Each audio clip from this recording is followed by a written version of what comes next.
도쿄의 한 회사원이 동료들의 조롱을 받고 있습니다. 한국 이민을 고려한다는 이유로 말입니다.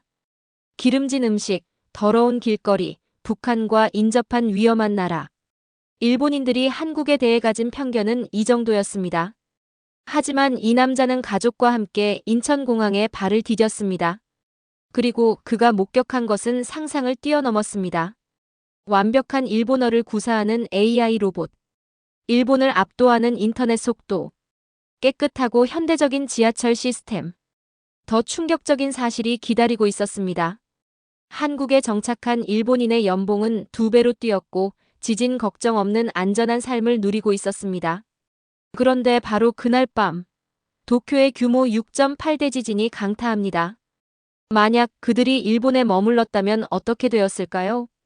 편견으로 가득했던 일본인 가족이 한국에서 발견한 충격적 진실. 당신이 생각하는 한국의 모습이 과연 진짜일까요? 안녕하세요. 저는 도쿄에서 IT 회사를 다니고 있는 사토 켄지라고 합니다. 아내 아야와 16살 딸 하루카, 12살 아들 레니와 함께 살고 있어요. 오늘 제가 들려드릴 이야기는 정말 믿기 어려운 일이에요. 2025년 여름 어느 월요일 아침이었어요. 평소처럼 지하철에 올라탔는데 뭔가 이상했어요. 사람들이 다 스마트폰만 뚫어지게 보고 있었어요. 저도 궁금해서 폰을 꺼냈는데 화면에 빨간 글씨로 긴급 속보가 떠 있었어요. 난카이 대지진 발생 확률 87%. 이 글자를 보는 순간 온몸이 얼어붙는 것 같았어요. 주변을 둘러보니 모든 사람들이 무섭다는 표정을 하고 있었어요. 그때 옆자리 오카다 과장이 조용히 말하고 있었어요. 나 벌써 한국행 비행기표 알아보고 있어. 하지만 바로 다음 말이 정말 어이없었어요. 그래도 한국 음식은 너무 기름지고 위생도 의심스럽잖아. 저는 속으로 생각했어요. 지진이 무서워서 한국에 가려고 하면서 한국을 그렇게 말하다니요. 회사에 도착하니까 분위기가 심상치 않았어요. 동료들이 여기저기 모여서 웅성거리고 있었어요. 몇몇은 벌써 컴퓨터로 한국 부동산 사이트를 보고 있었어요. 점심시간에 다시 오카다 과장을 만났어요. 저는 조심스럽게 말해봤어요. 과장님, 저도 한국이 어떤지 직접 가서 보고 싶어요. 그랬더니 과장님이 웃으면서 말하더라고요. 켄지 씨, 한국 가서 뭘 보려고. 거기 음식은 다 맵고 기름지기만 해. 길거리도 더럽다던데. 저는 정말 화가 났어요. 직접 가보지도 않고 그런 식으로 말하다니요. 그 순간 결심했어요. 꼭 직접 가서 확인해 보겠다고요. 집에 돌아와서 저녁을 먹고 있는데 텔레비전에서 한국을 소개하는 프로그램이 나오고 있었어요. 작지만 강한 나라라고 말하고 있었어요. 그런데 아내 아야가 코웃음을 치면서 말했어요. 한국이라니. 별 볼 일 없는 나라지. 저는 깜짝 놀랐어요. 우리 아내도 한국에 대해서 그런 생각을 하고 있었다니요. 그때 딸 하루카가 말했어요. 아빠, 학교에 한국 이민 설명회 포스터가 붙었어요.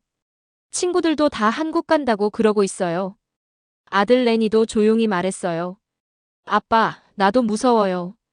밤에 잠들 때마다 지진이 올까봐 걱정돼요. 그 말을 듣는 순간 가슴이 먹먹해졌어요. 아이들까지 이런 불안감을 느끼고 있었다니요. 그때 갑자기 2011년 대지진 때가 생각났어요. 저는 그때 회사 건물 20층에 갇혀서 3일 동안 못 나왔어요. 엘리베이터는 멈춰 있었고 계단으로만 오르내려야 했어요. 유리창이 깨져서 파편들이 복도에 흩어져 있었어요. 전화도 안 되고 인터넷도 끊어져서 가족들 안전을 확인할 수가 없었어요. 그 3일 동안 정말 무서웠어요. 언제 또 큰 지진이 올지 모르는 상황에서 가족을 볼 수 없다는 게 얼마나 무서운 일인지 모르실 거예요. 그날 밤 잠자리에서 아야와 대화를 나눴어요. 여보, 우리 정말 심각하게 생각해 볼까? 한국 이민 말이야. 아야의 눈빛이 조금 달라졌어요. 나도 그 생각하고 있었어. 아이들 미래를 생각하면 지금이 기회일지도 몰라. 저는 스마트폰으로 한국에 대한 정보를 찾아봤어요. 놀라운 사실들이 하나씩 나타났어요. 한국의 지진 발생 횟수는 일본의 100분의 1도 안 됐어요. 규모 7.0 이상의 큰 지진은 역사상 거의 없었어요.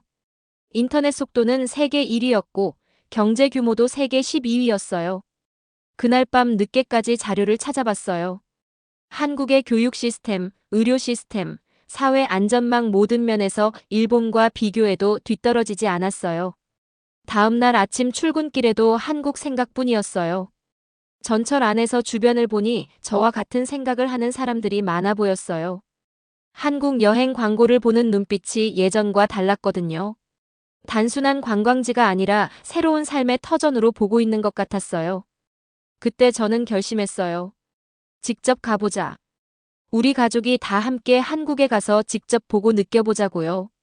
그렇게 결심을 하고 나니까 마음이 조금 편해졌어요. 집에 돌아와서 가족들에게 말했어요. 우리 한국에 직접 가보자. 3박 4일 정도로 여행을 해보는 거야. 아야가 처음에는 망설이고 있었어요. 여보, 정말 갈 필요가 있을까? 하지만 하루카가 먼저 손을 들었어요. 저는 가고 싶어요. 친구들이 한국 정말 좋다고 그러던데요. 레니도 신이 나서 말했어요. 나도 가고 싶어요.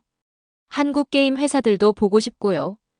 바로 다음 주 여행 계획을 세우기 시작했어요. 항공권을 예약하려고 보니까 정말 놀라웠어요. 도쿄에서 서울 가는 비행기표가 거의 없는 거예요. 평소보다 3배나 비싼 가격인데도 말이에요. 여행사 직원이 말하더라고요. 요즘 한국행 문의가 폭증했어요. 거의 이민준비차 가시는 분들이 많으시더라고요. 드디어 출발하는 날이 됐어요. 하네다 공항에 도착했는데 한국행 승객들이 정말 많았어요. 모두들 진지한 표정을 하고 있었거든요. 저와 같은 목적으로 가는 사람들이 많아 보였어요. 비행기에서 2시간 30분을 날아가니까 인천국제공항에 도착했어요. 비행기에서 내리는 순간부터 느낌이 달랐어요. 공항 자체가 하나의 거대한 도시 같았어요. 입국장으로 향하는 길에 첫 번째 놀라운 일이 있었어요. 통로 천장이 유리로 되어 있어서 자연광이 쏟아져 들어오고 있었어요. 하네다 공항보다 훨씬 밝고 넓은 느낌이었어요. 그런데 정말 신기한 일이 일어났어요. 입국장 입구에서 AI 로봇이 우리를 맞이하고 있었어요. 안녕하세요. 인천국제공항에 오신 것을 환영합니다. 완벽한 일본어였어요. 레니가 눈을 크게 뜨면서 신기해했어요. 로봇이 일본어를 이렇게 잘해요. 로봇에게 물어보니까 한국어, 영어, 일본어, 중국어 4개 언어로 대화가 가능하다고 했어요. 입국 심사를 받으러 갔는데 줄이 정말 빠르게 움직이고 있었어요. 자동화 시스템 덕분에 10분도 안 되어서 모든 절차가 끝났어요. 심사관이 친절하게 일본어로 인사해 주셔서 기분이 좋았어요. 짐을 찾고 나서 공항 철도를 타기 위해 이동했어요. 표지판이 한국어, 영어, 일본어, 중국어로 되어 있어서 길 찾기가 쉬웠어요. 교통카드를 구입하는데 2004년부터 전국 어디서나 사용할 수 있다고 했어요. 일본보다 먼저 통합교통카드 시스템을 도입한 거였어요. 공항 철도에 탑승했는데 객실이 정말 깨끗했어요. 좌석은 새 것처럼 반짝이고 있었고 바닥에는 먼지 하나 보이지 않았어요. 창밖으로 스쳐 지나가는 풍경을 보면서 감탄했어요. 고층 빌딩들이 줄지어 서 있고 도로는 반듯하게 정비되어 있었어요. 아야가 조용히 말했어요. 생각했던 것보다 훨씬 발달되어 있네. 아버지가 말씀하시던 한국과는 완전히 다른 모습이야. 전철 안에서 승객들을 관찰해봤어요. 모두 스마트폰을 사용하고 있었는데 인터넷 속도가 정말 빨라 보였어요. 레니가 와이파이에 접속해보더니 놀라워했어요. 아빠, 여기 인터넷 진짜 빨라요. 게임 다운로드가 몇 초 만에 끝났어요. 서울역에 도착해서 지하철로 갈아탔어요. 지하철 시스템도 정말 인상적이었어요. 노선도가 복잡하긴 했지만 색깔별로 잘 구분되어 있어서 이해하기 쉬웠어요.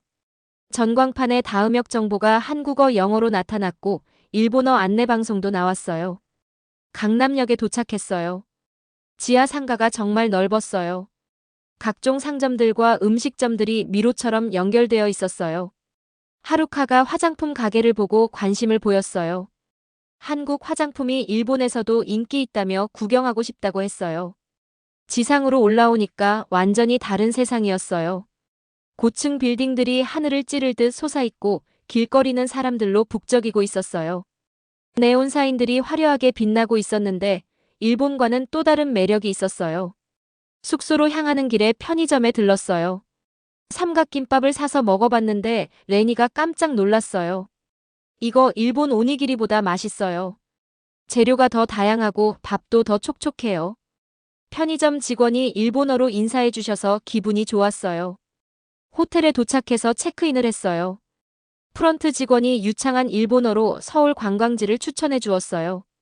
경복궁, 북촌 한옥마을, 명동 같은 곳들을 소개해 주며 지도까지 챙겨주셨어요. 방에 들어가서 창밖을 내다봤어요. 강남의 야경이 정말 아름다웠어요. 빌딩들마다 불이 켜져 있고 거리에는 여전히 많은 사람들이 다니고 있었어요. 밤 10시가 넘었는데도 여성들이 혼자 걸어 다니는 모습이 보였어요. 정말 안전한 나라구나 하는 생각이 들었어요. 그날 밤 가족들과 첫날 소감을 나눴어요. 하루카가 말했어요. 생각보다 훨씬 좋아요. 공항부터 지하철까지 모든 게 깨끗하고 편리해요. 아야도 동의했어요. 사람들도 친절하고 시설도 현대적이야. 무엇보다 지진 걱정 없이 잠들 수 있다는 게 정말 좋네. 레니는 이미 한국이 마음에 들었나 봐요. 내일 또 뭐 볼 거예요? 빨리 구경하고 싶어요. 첫날 밤 침대에 누워서 생각해봤어요. 지금까지 본 한국의 모습은 제가 상상했던 것보다 훨씬 발전되어 있었어요. 인프라, 기술, 서비스 모든 면에서 일본과 비교해도 뒤떨어지지 않았어요. 다음 날 아침 일찍 일어나서 호텔 조식을 먹었어요. 한국 전통 음식들이 많이 나와서 신기했어요. 김치, 된장국, 나물 반찬들을 맛보는데 생각보다 입에 맞았어요. 첫 번째 관광지로 경복궁에 갔어요. 지하철을 타고 경복궁역으로 향했는데 출근 시간이라 사람이 많았어요. 하지만 질서정연하게 줄을 서서 기다리는 모습이 인상적이었어요. 경복궁에 도착하니까 웅장한 정문이 눈에 들어왔어요. 궁궐 안으로 들어서니까 한국의 전통 건축미에 감탄했어요.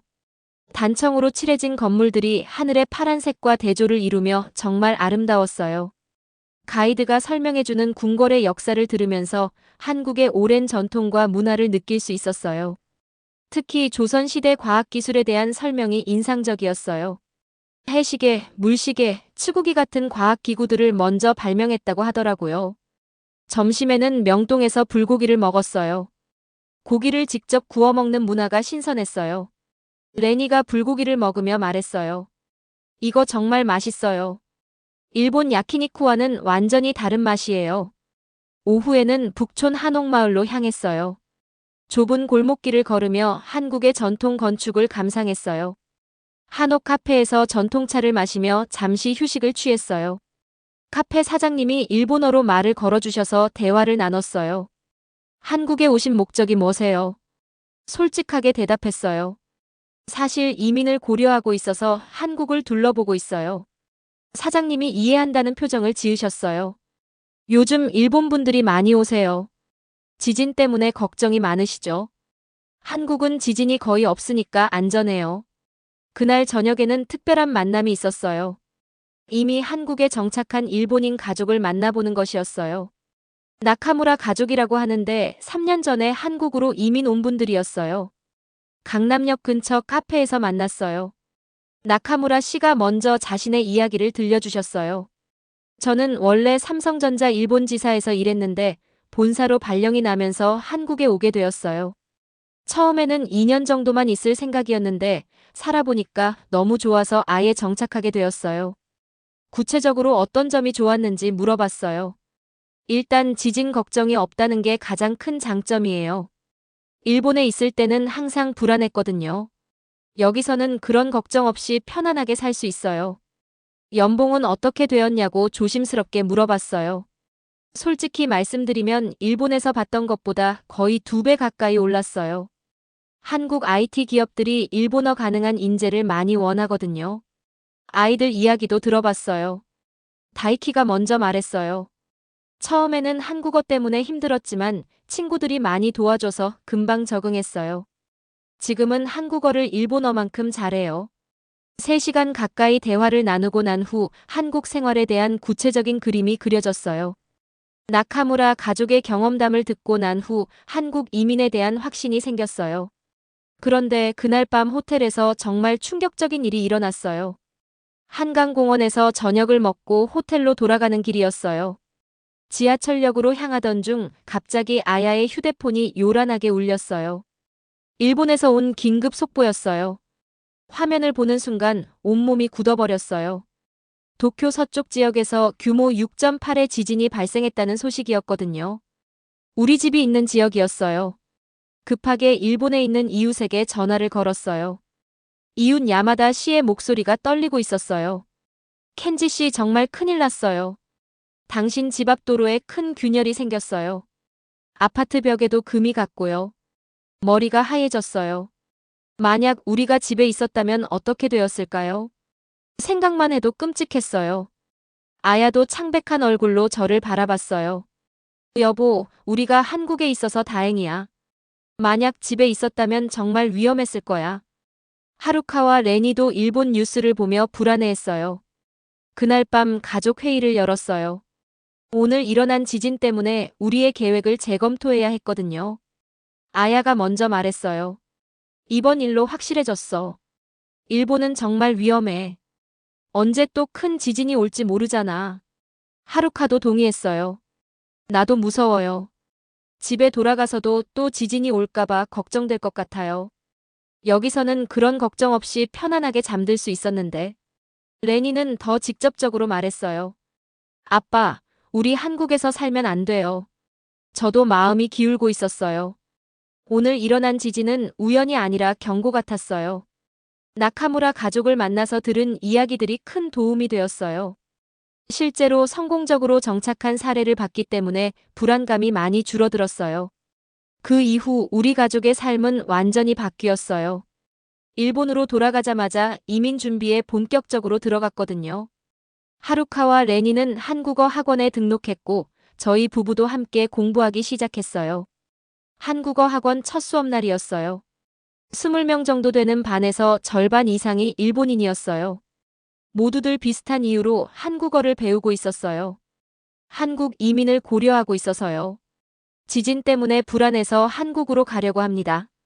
회사에서도 좋은 소식이 들려왔어요. 한국 지사 파견이 확정되었다는 것이었어요. 6개월 후부터 서울에서 근무하게 되었어요. 정말 완벽한 타이밍이었어요. 부장님이 축하해 주시며 말했어요. 켄지 씨, 한국에서 좋은 경험 많이 하고 와. 요즘 한국이 정말 뜨고 있으니까 좋은 기회가 될 거야. 드디어 6개월 후 사토 켄지 가족은 도쿄에 살던 집을 정리하고 서울 강남의 신축 아파트로 이사했어요. 인천공항에 내려서 나카무라 씨가 마중을 나와주었어요. 새로 계약한 아파트에 도착했어요.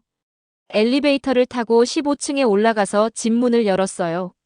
넓고 깨끗한 아파트가 우리를 맞이했어요. 하루카가 자신의 방을 보고 소리쳤어요. 와, 진짜 넓어요. 일본 집보다 훨씬 좋아요. 레니도 신이 나서 말했어요. 여기가 우리 집이에요. 정말 좋아요. 첫날 밤 새 집에서 잠자리에 들었어요. 침대에 누워서 생각했어요. 정말 큰 변화였지만 올바른 선택이었다는 확신이 들었어요. 6개월이 지났어요. 한국 생활에 완전히 적응한 우리 가족의 모습을 보면 정말 감격스러워요.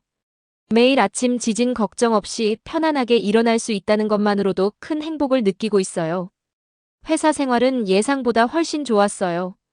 한국 동료들이 정말 친절하게 도와주었고 연봉도 일본에서 받던 것보다 30%나 올랐어요. 한국어 실력도 많이 늘어서 일상 대화는 무리 없이 할 수 있게 되었어요. 하루카는 한국 학교에 완전히 적응했어요. 처음에는 언어 때문에 힘들어했지만 지금은 한국 친구들과 아무 문제 없이 어울리고 있어요. 하루카가 말했어요. 아빠, 한국 학교가 일본보다 더 재미있어요. 친구들도 친절하고 영어 수업이 정말 좋아요. 레니도 잘 적응하고 있어요. 한국 친구들과 온라인 게임을 하면서 자연스럽게 한국어를 배웠어요. 지금은 한국어를 일본어만큼 잘해요. 아야는 한국 생활에 가장 만족하고 있는 것 같아요. 일본 요리 블로그를 시작했는데 한국 독자들이 정말 많이 좋아해주고 있어요. 구독자가 벌써 5만 명이 넘었어요. 아파트 주변 이웃들과도 친해졌어요. 같은 층에 사는 박씨 가족과 특히 가까워졌어요. 박씨 아주머니가 김치 담그는 법을 가르쳐 주셔서 아야가 정말 좋아했어요. 한국의 의료 시스템도 정말 좋았어요. 레니가 감기에 걸렸을 때 근처 병원에 갔는데 대기 시간도 짧고 의료진이 친절했어요. 국민건강보험 덕분에 의료비 부담도 적었어요. 경제적으로도 훨씬 여유로워졌어요. 연봉은 늘고 생활비는 줄어들어서 저축도 늘고 여행도 더 자주 갈 수 있게 되었어요. 몇 달 전 일본에서 온 소식을 들었어요. 제가 살던 동네에서 또 지진이 일어났다고 하더라고요. 그 소식을 듣고 한국으로 이주한 결정이 정말 옳았다는 확신이 들었어요. 일본에 있는 친구들로부터 연락이 자주 와요. 대부분 한국 생활이 어떤지 궁금해하는 내용이에요. 솔직하게 좋다고 말해주면 모두들 부러워해요. 기억하세요. 처음에 한국 음식은 기름지고 위생이 의심스럽다던 오카다 과장도 이제 한국행을 고민 중이라고 말하고 있어요. 이게 바로 진실의 힘이죠. 최근에는 일본에서 한국으로 이주하려는 사람들을 도와주는 작은 모임도 만들었어요. 벌써 100명이 넘는 사람들이 참여하고 있어요. 지금 생각해보면 한국으로 이주한 결정이 우리 가족 인생에 가장 잘한 선택이었던 것 같아요. 안전하고 발전된 나라에서 새로운 기회를 잡을 수 있었어요. 무엇보다 가족 모두가 행복하게 살고 있다는 게 가장 큰 성과예요. 매일 밤 잠자리에 들 때마다 지진 걱정 없이 편안하게 잠들 수 있다는 것이 정말 감사해요. 아이들도 스트레스 없이 건강하게 자라고 있어요. 이제 한국이 우리의 진짜 고향이 되었어요. 여기서 태어나지는 않았지만 새로운 인생을 시작한 곳이니까 더욱 의미가 커요. 오늘도 가족과 함께 한강공원을 산책하며 하루를 마무리했어요. 정말 좋은 나라에서 좋은 사람들과 함께 살아가고 있다는 생각에 감사한 마음이 들어요. 한국에서의 새로운 삶은 이제 시작일 뿐이에요. 오늘의 사연은 여기까지입니다. 이 일본인 가족의 이야기가 우리에게 주는 교훈은 무엇일까요? 첫째, 편견의 위험성입니다. 한국에 대한 잘못된 선입견이 얼마나 현실과 달랐는지 확인했습니다. 우리도 다른 나라에 대해 검증되지 않은 편견을 갖고 있지는 않을까요? 둘째, 변화에 대한 용기입니다. 42년간 살던 고향을 떠나는 것은 쉽지 않지만 때로는 큰 변화가 더 큰 행복을 가져다 줍니다. 셋째, 우리나라의 소중함입니다. 외국인의 눈으로 본 한국은 어떠했나요? 첨단 기술, 안전한 사회, 따뜻한 사람들. 우리가 당연하게 여기던 것들이 실은 얼마나 특별한지 깨닫게 됩니다. 마지막으로 직접 확인하는 것의 중요성입니다. 소문에 의존하지 말고 스스로 경험하고 판단해야 합니다. 오늘 이야기를 통해 우리는 편견 없는 열린 마음의 중요성을 배웠습니다.